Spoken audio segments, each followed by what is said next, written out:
Well, now to the historic cruise to Cuba. About 700 passengers have left on Carnival Cruises Adonia this afternoon. The ship is scheduled to make stops in Havana, Cienfuegos, and Santiago de Cuba. Local 10 News reporter Hatzel Vela is aboard the ship. He has details on the sea of controversy surrounding the voyage.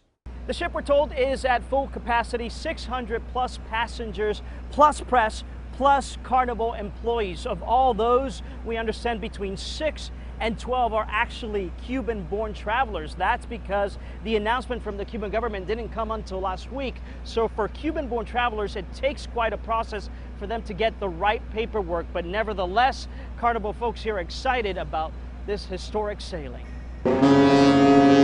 After much controversy, there it goes. Carnival, the first American cruise ship company to leave an American port and head to Cuba.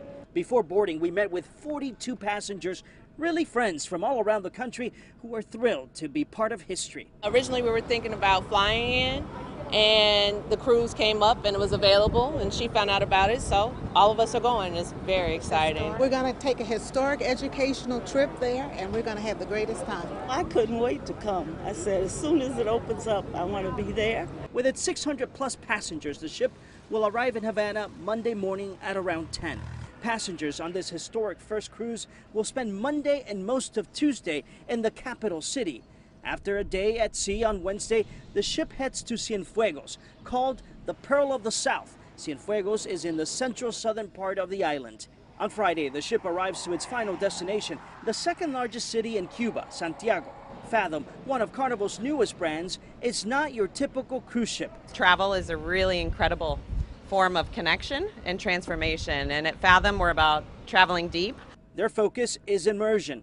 Unlike other cruises, passengers on board expect a highly regimented schedule of events meant to give them an in-depth experience of the place they're visiting. All the programs that we've built on the ground will richly and deeply immerse our travelers in the arts, in the food, in the music, in the film, in the architecture, and really in a very human-to-human connection between Fathom travelers and the Cuban people.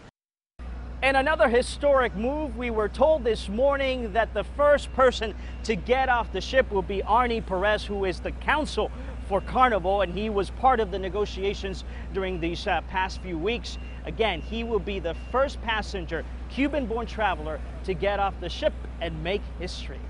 Reporting at the Port of Miami, Hatzel Vela, Local 10 News.